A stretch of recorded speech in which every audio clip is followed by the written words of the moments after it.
And welcome to Let Them Talk. I'm Paul DeRIenzo. And I'm Miss Joan Moossy. And our guest is Hart Vieges. I got it right? Vieges, yes. Vieges. It might take me a couple of tries, but I get it right eventually. Hart Vieges from Iraq Veterans Against the War. Thanks for joining us on Let Them Talk. All right. Well, thank you for having me. All right, great. Well, to the show. You have the experience. I mean, I've been here stateside and very comfortable, and you were out there for a period of time in Iraq, I imagine? Yes, I just came back last week from an attempted humanitarian aid trip to Basra, Iraq. Very good.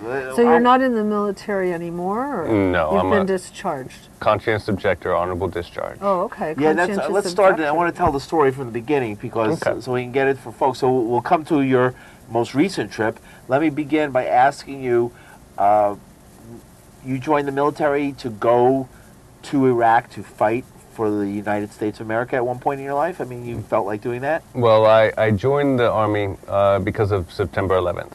I signed up for airborne infantry. What effect did that have on you in 9/11 when that occurred? Where were you? Where were you? In what stage were you in your life? Were you in high school or were you? I was manager of a Mongolian grill in Sammamish, Washington.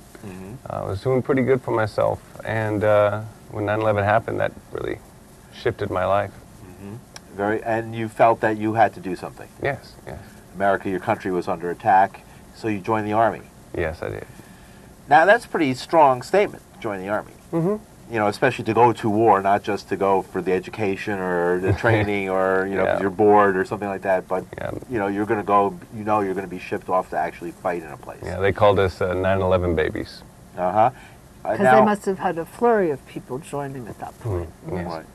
And so you going through basic training, and then they put you on a plane, and next thing you know, you're in Baghdad. Well, not so. Originally, I thought I was going to go to Afghanistan. And when I got to Fort Bragg, where I was stationed, we were there for possibly a year stateside, did a summer's worth of training in California, desert training. And then eventually we got our orders to go to Kuwait.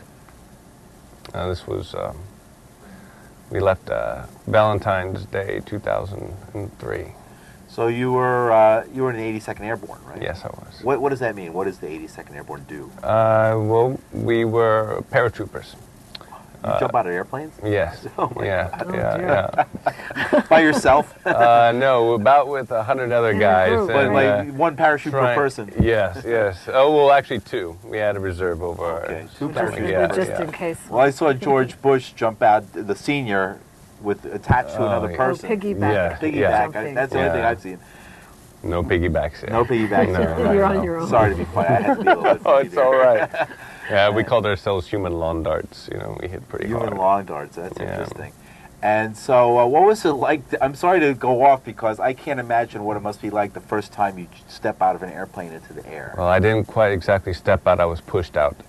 You don't really have a choice on your first jump, and they put all the big black hats, Sergeant Airborne's up there on the first jump, and they say your turn and help you right out the door. Yeah, I basically froze at the window, like, oh my gosh, what did I sign up for? And boom, out I was. You know, like the biggest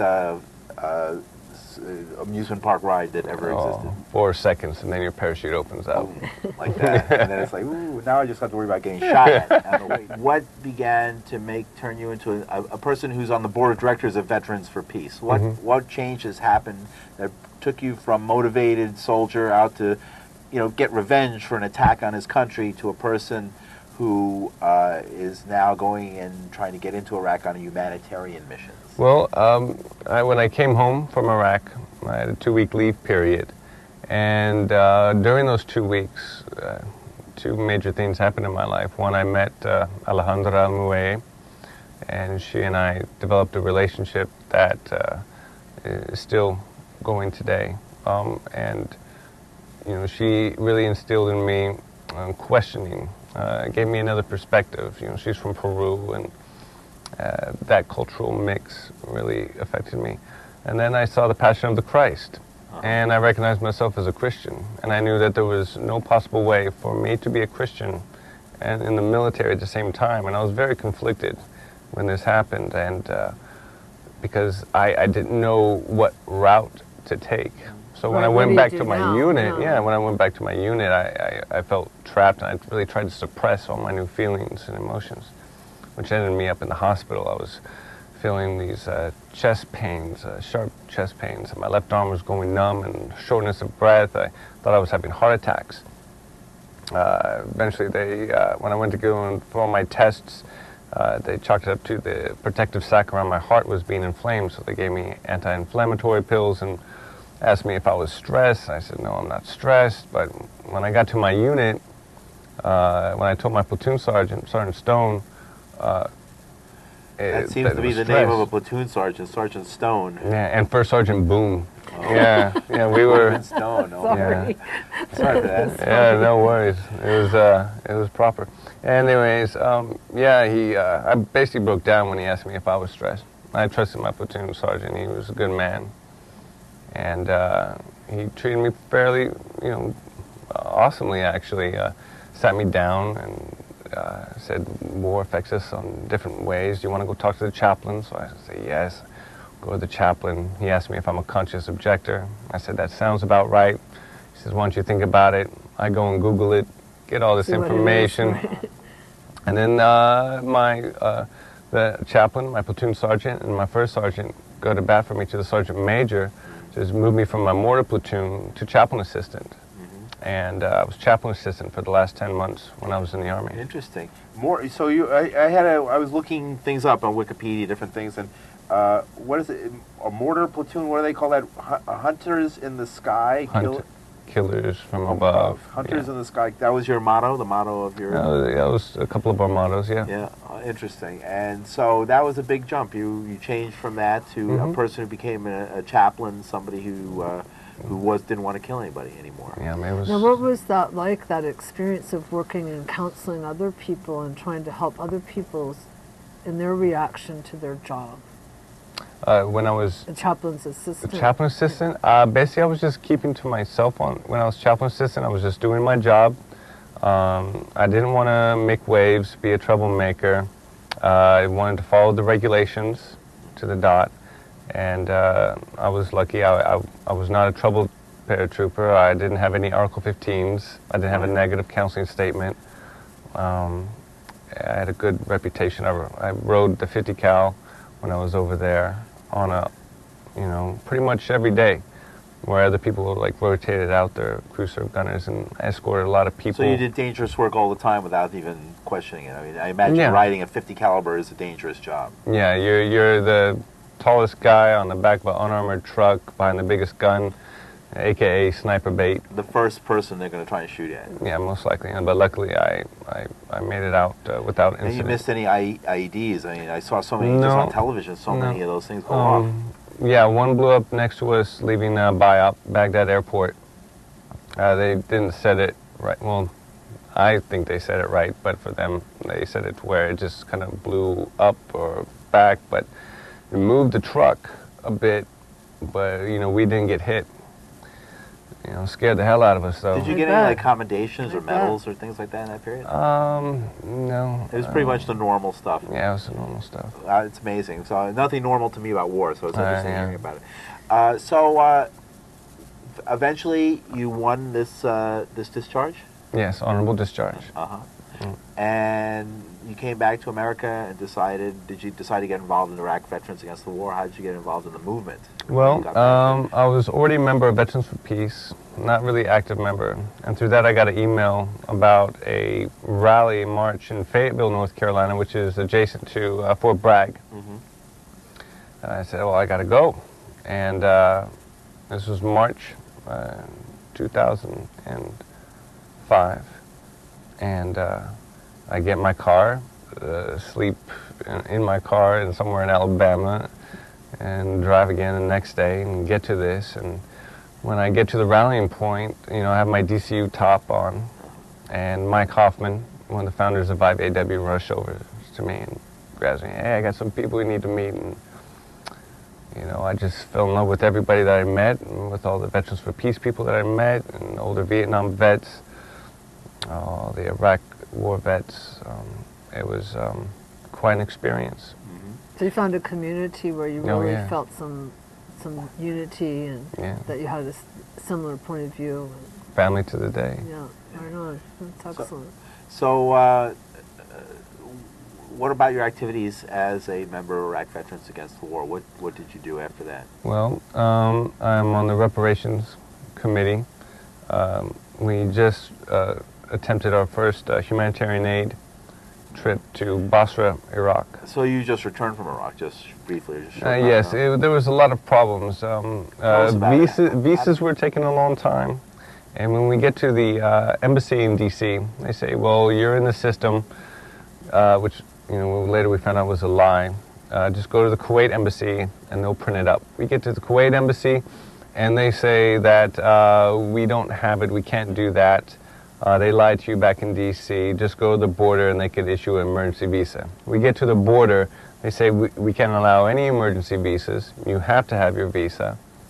We try all sorts of ways to get back in, but over a course of a week, we can't get in. But one of our, with Iraqi Health Now, Haider, he got in. So he was able to get a good portion of the money and medicine. Right. What were you bringing in exactly? Or trying to bring in? Aspirin, just stuff that we take for granted here. Basic. Yeah. Prenatal care, and then money for wheelchairs, needles, small stuff that the hospital needs, that the people need, that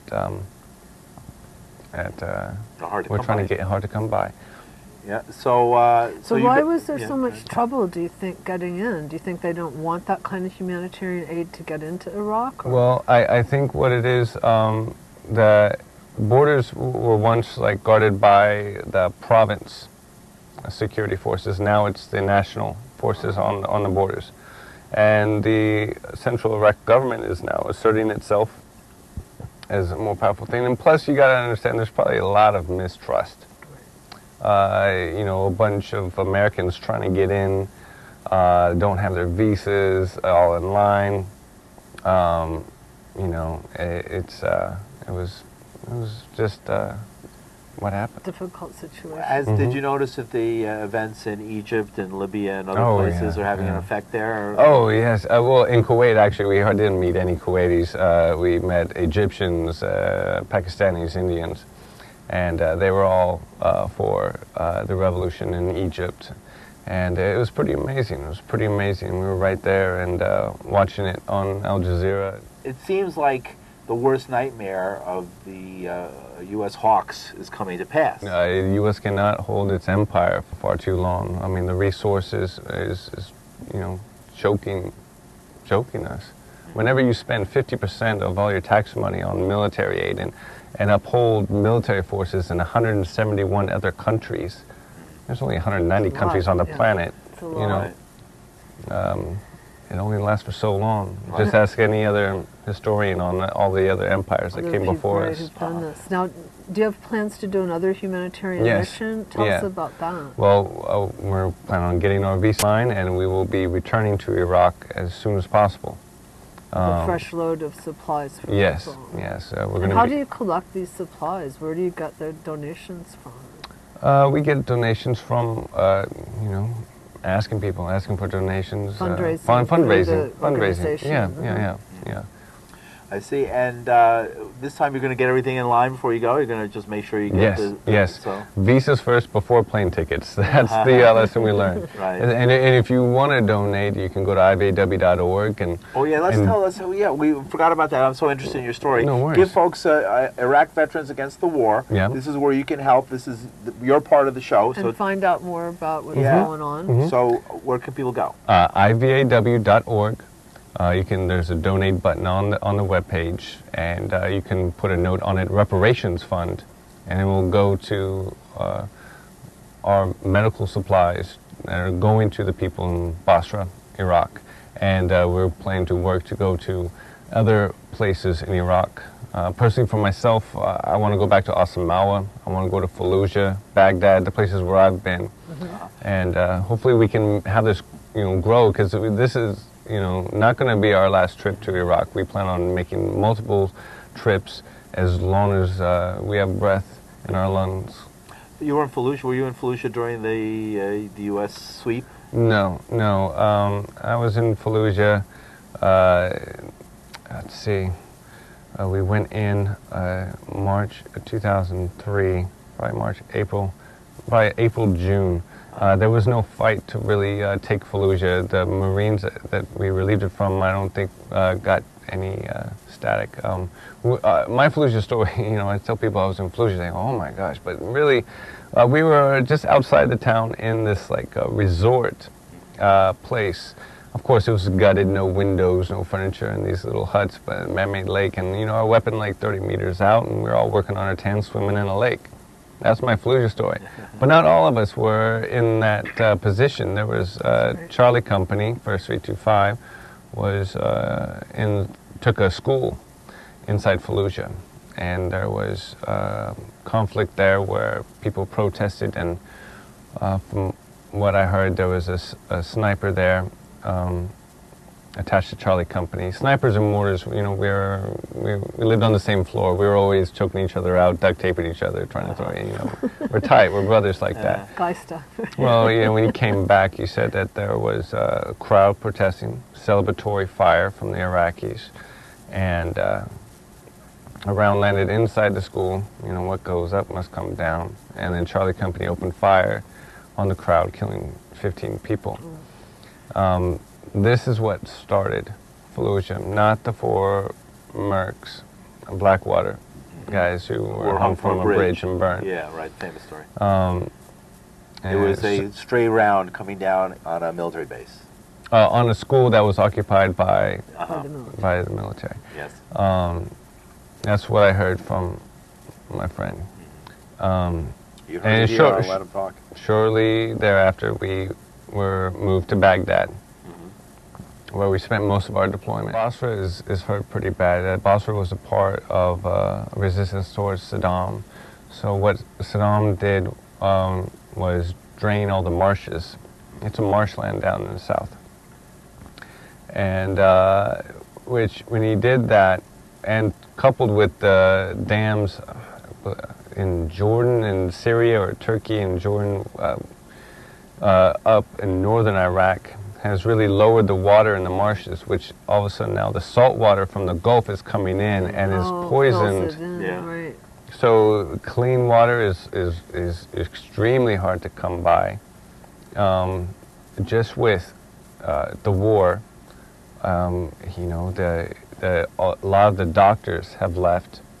The hospitals are not well stocked, and it's they're in serious need. Very serious need.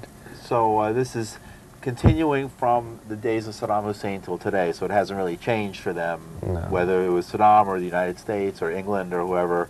Yeah. It's they're pretty much the living same. under duress. Right.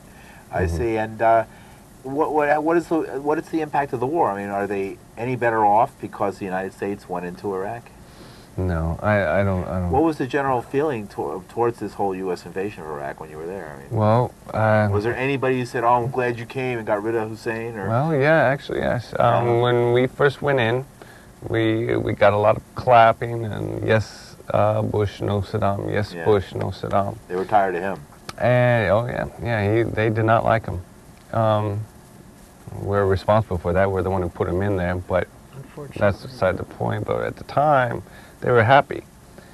But we didn't really leave right after that, and those claps, those cheers, faded away pretty quickly.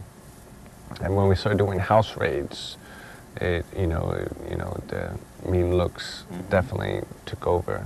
What were they trying to do? Why did the U.S. spend so much time there after they took down Saddam Hussein? I never really understood that. It's a money business. The military-industrial complex, for a very few, makes a lot of money on war. If you notice, I'm wearing these camo pants. Well, now they're all wearing ACUs, different uniforms and new gear, and they're recycling all sorts of stuff. So it's a business. It created quite a big business, and also the Blackwater guys are making $100 grand, $150 grand. Contractors, more contractors in Iraq than soldiers, and that was before the huge withdrawal of combat troops. Then now, were you part of the Winter Soldier? And did you? Yes. Did you see things that like really made you want to like go public? Do your own WikiLeaks or anything like that? Or No, I got pretty much my story out. Most of my story on that was Winter Soldier was based on the Vietnam era. The soldiers who came out, including John Kerry, I think at the time, the senator, and who came out and did things like throw their medals on the steps and basically denounced the U.S. role in the war from their experience as warfighters in Vietnam. You had a similar one with Iraq veterans, where folks, and I've seen that we played the video a couple months back here on the show, where veterans were telling stories about the horrible situations they were put into and the fact that they had to commit atrocities because they were ordered to do it, and they really, turned them against the war and wanted to tell the public what was happening. I mean, was that your experience? Did that reflect your experience? Well, it's very cathartic of us telling our stories. There's a very deep healing process that goes on. It's those who bottle it up and hold it in. They follow a very self-destructive path. The rates of suicide have skyrocketed, drug abuse skyrocketed, homelessness skyrocketing. If when we don't get help, if we don't have that sense of community where it's safe for us to tell our stories and purge the pain, and we're looking for a lot of trouble. So Winter Soldier was a very special time for me and a lot of us, our brothers and sisters, Iraq vets and Afghanistan vets. It was amazing. Okay, very good. So is from your perch, is this coming to an end anytime soon, or is the U.S. just going to continue on for years to come? It seems like a whole generation. They're going to try to go on for as long as they can, so they can make as much money as they can. But all things come to an end. These wars will end. But what is most dangerous is if the peace movement thinks that the job is done. Because we're going to make a huge mistake if we think these wars are what we need to fight against. Really, you have to go against the militarism in this country, because if you don't fight the militarism, when these wars end, there will be another war down the pike, and we'll have the place of the Vietnam vets as their role to us, to a new batch of young kids going off to war for profit for a very few. That's why I'm a huge fan and activist in counter-recruitment. Down in Austin, Texas, there's a local group, Sustainable Options for Youth, where we go into high schools, as much as we can. We don't have as many numbers and funding, but it is going into high schools and talking to kids is the most effective way in fighting militarism. You feel great after doing it. It's not like going and talking to politicians or going on a march and feeling kind of empty afterwards. You make ground every time you step in. And I really wish there was an IVW member in every high school in this nation. I've talked to many kids. You have other options than to go into the military. Exactly. We promote fire department, AmeriCorps, college. Travel around Europe, do anything that to grow. Besides join the military. Exactly. Well, I don't tell them not to join. Excuse me. I don't tell them not to join. I just tell them about depleted uranium. I tell them about post-traumatic stress. I tell them how women are treated. I ask them, do you like fireworks? And they go, yeah. Well, you're not when you get back. I show them everything that's waiting for them, and they're smart enough to decide. And I really work to empower the kids so they can think for themselves and make the decision for themselves. And they respect that, and they receive that a whole lot better than telling them what to do. They already have teachers and parents and coaches telling them what to do. They don't need me telling them what to do. Interesting. Well, it's because I don't think we've seen the last terrorist attack on American soil or the last attempt to top 9/11. I'm sure there's people out there trying to top it right now.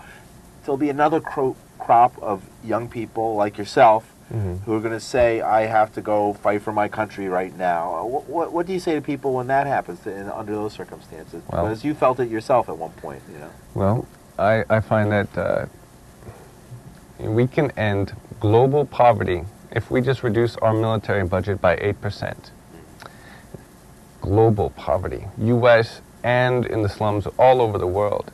Al-Qaeda recruits from these slums where life is so desperate that most Americans have no concept of, Right. well, We I think mean, of a suicide bomber. do have one. If you knew that the suicide bomber, what they had to live for, you might see why they would think it's just might as well blow myself up. If you take away that poverty, you give them an education, food, a job, a house, Al-Qaeda cannot recruit suicide bombers. And that brings about a real security. 8% of our military budget. If we reduce that and provide it to end poverty, you know, irrigation, clean water, the whole bit, that would defeat the terrorists quicker than you could say Shapoko Mahasha. Hart Vieges, I want to just give you an opportunity to tell folks about IVAW, how they can learn more information, and even possibly contact you or others who, if they are veterans out there themselves who might want to get involved with what you're doing. How would they do that? Well, easy is going to ivaw.org or Veterans for Peace, one word, .org. Veterans for Peace is another organization I belong to that has veterans from all time branches, whatever have you. Anything you'd like to add? Just add. Oh, man. Recognize your connection you have to these wars. I mean, it may not be that you have a family member over there, but know that your real tax dollars turn into real bullets and bombs that kill real people. And you do have a line, and you do have a responsibility. You know, there's the Peace Tax Fund Act. You call your congressman, beat down their doors, make a call a week, make a call a month, write a letter a month, write a letter a week, and tell them to sign on to the Peace Tax Fund Act and allow conscious objectors like myself, and you can be either religious or moral conscious objectors, and so where you can pay all your taxes, but none of it goes to the CIA, NASA military projects, or the Pentagon. You demilitarize the taxes, you demilitarize the schools, kick out JROTC, replace it with fire department or AmeriCorps programs. You will end these wars, end the militarism, and end poverty all over the world. Do we want to be remembered as those who end world poverty, or do we want to be remembered as the bullies and terrorists of the world? It's up to us. Thank you, Hart Vieges, for joining us on Let Them Talk.